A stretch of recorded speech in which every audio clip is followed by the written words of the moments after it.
Vamos a retomar un poco lo que decíamos ayer de la misa, cómo es un mundo, o sea, la idea de esto, ¿no es cierto?, descubriendo la misa, descubrir en el sentido de revelar en el sentido de correr el velo, ¿no?, de todo ese misterio que está detrás de un montón de signos y de símbolos de la misa. Hay todo un mundo invisible, tan real, decíamos ayer, como el mundo visible, tan real. Y más real, ¿no?, porque es el que sustenta, el árbol, lo florido vive de lo sepultado, decía el poeta, ¿no? Aquí también, todo lo florido vive y se sustenta en la raíz, en lo invisible. Lo invisible esencial a los ojos. Un mundo sobrenatural que decíamos ayer que en la película El Gran Milagro se manifiesta, ¿no es cierto?, todo ese mundo sobrenatural que nos rodea. Pero como nosotros necesitamos de los sentidos para conocer ese mundo, todo lo que entra en nuestra inteligencia en el plano humano pasa a través de nuestros sentidos, así también en el plano espiritual. Dios, uno podría tener línea directa con Dios, sin embargo, necesitamos de las mediaciones sensibles, de personas y de cosas. Así ha querido Dios que sea esta salvación, ¿no?, una salvación que pase a través de mediaciones. Entonces decíamos que todo el mundo lleno de signos. El signo, decíamos ayer también, que es como un puente, es algo visible que me entra por los sentidos, por los ojos, por el oído, el signo palabra, la música, por el olfato, el incienso, que después explicaremos también. Digamos, es algo sensible, pero que me lleva al conocimiento de algo distinto, como el humo es signo del fuego. Yo veo humo, ¿no es cierto?, y eso me lleva a un conocimiento de algo que no veo, de algo distinto. Así que todo este mundo de la misa es un mundo lleno de signos que me llevan a otra realidad. Hoy vamos a comenzar a ver de modo concreto el lugar sagrado, este espacio, lo que decimos clásicamente como el templo. Dios está en todos lados, pero atiende en Buenos Aires y va a decir, no, esa es otra. Dios está en todos lados, pero hay una especial presencia de Dios en estos lugares. Eso lo recordamos vieron ahora que estamos todos en el mundo virtual, que nos ven por una camarita, por otra. Cuando volvamos a la normalidad, ¿no es cierto?, la idea es que las personas estén físicamente aquí. Ahora, por esta circunstancia que nos hace, bueno, todo lo que ya sabemos, ¿no? Pero para estas cosas, como pasa para la docencia también, hay que saber qué es lo excepcional. Y lo excepcional nunca ocupa lugar de lo natural, ¿no? Se necesita sí o sí la presencia física de las personas. Sí o sí, ¿no? Bueno, en fin, Dios está en todos lados, pero de un modo especial está presente en el templo. Esto es algo que recorre todas las religiones, y particularmente la religión del pueblo elegido, el pueblo de Israel, que tenía su templo, al principio una carpa, después cuando se instalaron a la Tierra Santa, el templo que construye Salomón, y dentro de ese templo el arca de la alianza, como signo de la presencia de Dios. Pero no significaba que no estaba en otro lugar, pero de un modo especial estaba allí. Cristo, el gran templo, destruir este templo y yo lo edificaré en 3 días, dice Jesús. Él es su templo. Y quiso fundar una iglesia, Jesús, en la cual el templo también tuviera un espacio, por decir así. El templo. Cuando decimos templo, decimos más bien el edificio. Cuando decimos iglesia, la palabra iglesia habla de una congregación de fieles. Ya supone el elemento humano, por decir así. Templo supone el elemento material. Digamos, iglesia es la convocación. Dentro del templo se convoca la iglesia, que está formada por distintos miembros. pero todos nosotros pertenecemos a la iglesia. La puerta de la iglesia es el bautismo, por eso siempre se ubicaba, y seguramente esta parroquia también estaría ubicada a la entrada, el bautisterio, porque era la puerta para pertenecer a la iglesia. Entonces la iglesia, el templo en el cual estamos nosotros y lo que cada uno hace o no hace, significa las distintas misiones y funciones que tiene cada uno de nosotros en la iglesia. Pero como dice San Pablo, la iglesia es un cuerpo místico y en ese cuerpo cada uno hace... Cada uno hace, ¿no es cierto?, participa a su modo, cada uno de los que formamos la iglesia. No todos hacemos lo mismo, como en una orquesta o como en cualquier cuerpo, o como en cualquier pueblo de Dios. ¿No es cierto? En nuestro pueblo todos somos responsables del bien común, no solo los gobernantes, todos. Cada uno ocupa un lugar en la sociedad, en el pueblo de la sociedad, y así es como funcionan mejor las cosas. Entonces, si uno quisiera decir qué es la iglesia, uno puede traer una misa, por ejemplo, que sea precedida, supongamos, por el Papa, con los obispos, los sacerdotes, los diáconos y todo el pueblo fiel de Dios. Bueno, mostraría esto es la iglesia.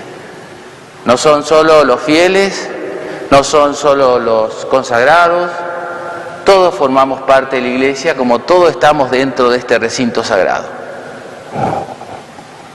Entonces es un símbolo el lugar, y los distintos espacios de este lugar es un símbolo de cómo la iglesia es un pueblo de Dios, pero un pueblo no anárquico, autárquico, en el cual cada uno es autoridad para sí mismo, sino organizado, como es la forma, ¿no?, que sobrevive cualquier sociedad, es de modo organizado. Bueno, entonces hablamos de un lugar sagrado, un lugar especial. Hay una especial presencia de Dios. Ayer explicaba un poquito lo que significaba la palabra sagrado. Sagrado se distingue de lo profano. Lo profano no es algo malo, sino lo que está fuera. De un modo se comporta uno en el mundo profano y de otro modo en el mundo sagrado.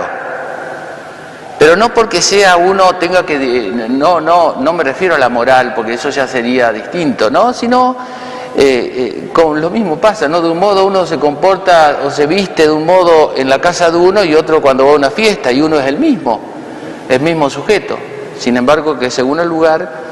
Entonces aquí, como un espacio sagrado, uno viene aquí para santificarse especialmente y para dar culto a Dios de modo especial. Por eso cuando uno entra, vieron que dice el cartelito, el templo es un lugar sagrado, guarde silencio, pero no que hablar sea malo, ¿no es cierto?, sino que aquí uno o habla con Dios o habla de Dios.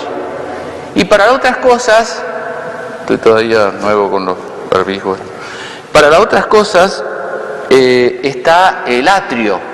¿Vieron el atrio de la iglesia? Ahí uno se junta a hacer los sociales, digamos, así que también es una parte linda de los encuentros. Bueno, dentro del templo tenemos varios espacios. Fundamentalmente tenemos dos grandes espacios. Lo que sería la nave, que a veces una, a veces son tres naves, a veces crucero, hay un crucero, así como es la catedral de San Rafael, la nave, ¿no?, que es donde se ubican los fieles y desde donde participan los fieles. No son las butacas, ¿no es cierto?, de un teatro, de una cosa pasiva, sino que también son artífices y como veremos después, con los gestos, parándose, sentándose, respondiendo, cantando, también participan a su modo. Y participan del mismo sacrificio que realiza el sacerdote. Por eso dice el sacerdote, este sacrificio mío y de ustedes. ¿No es cierto? Porque cada uno de ustedes tiene el bautismo que lo hace ser partícipe de ese sacerdocio que se llama sacerdocio común o de los fieles. Eso es importante, ¿no?, que uno sepa que uno participa de la misa, aún estando sentado en un banco, participa de la misa. ¿no? Y de muchas maneras diferentes, tanto como los demás, porque acá no es una competencia a ver quién hace más, quién hace menos, sino que también participa. Bueno, los fieles se ubican en la nave. La nave, y el otro espacio es el presbiterio, que es el segundo espacio donde se ubica el presbítero. Presbítero significa anciano. Es nominal, no es que uno sea viejo. Significa anciano. Es el lugar del sacerdote y de los que lo ayudan al sacerdote, ¿no? El presbiterio. Son los dos grandes, la nave y el presbiterio. Dentro del presbiterio tenemos el lugar más importante y central, que es el sagrario, que a veces puede llegar a estar en una capilla lateral. En algunas iglesias muy visitadas por peregrinos y demás lo ubican en un lugar un poquito más tranquilo.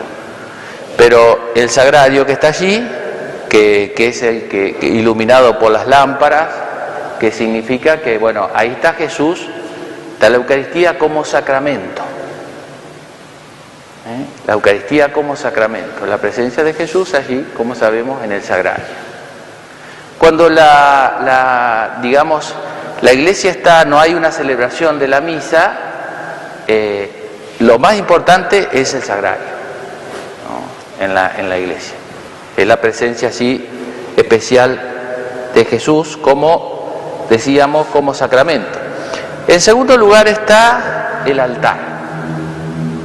El altar, un lugar alto.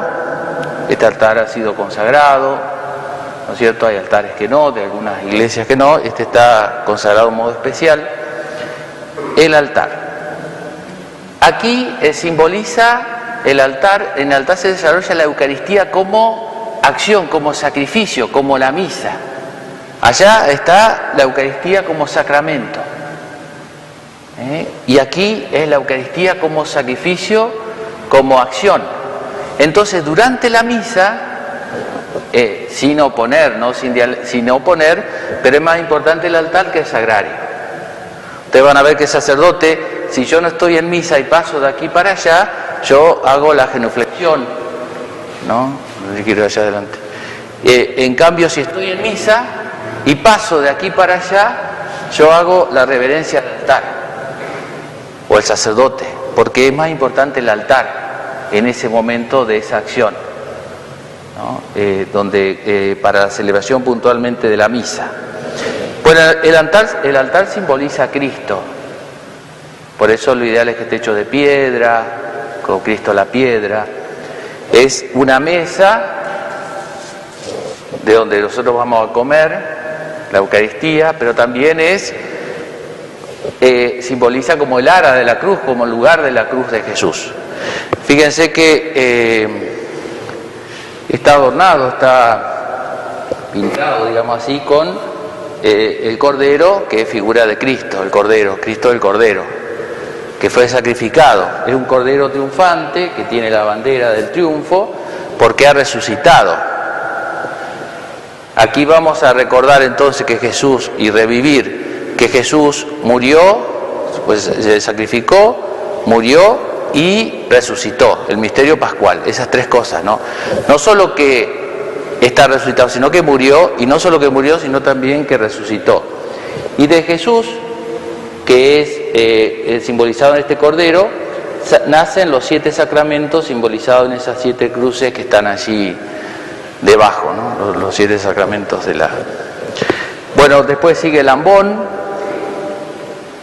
que es el lugar de la palabra, ¿no? También está con algunos dibujos en letras griegas de Cristo y de Alfa y Omega, principio y fin, aquí donde se proclaman las lecturas. Y en tercer lugar, o en cuarto, la sede, que es el lugar donde se sienta el sacerdote, el lugar, digamos, donde el sacerdote comienza y finaliza la misa, que simboliza también el lugar de enseñanza en el caso del obispo. Bueno, hasta aquí entonces lo del lugar sagrado. El jueves que viene, después de la misa, retomaremos con algunos aspectos del lugar sagrado que nos han quedado y con los ornamentos sagrados que se pone el sacerdote para poder celebrar la misa. Les dejo la bendición. El Señor esté con ustedes. Los bendiga Dios Todopoderoso, el Padre, el Hijo y el Espíritu Santo.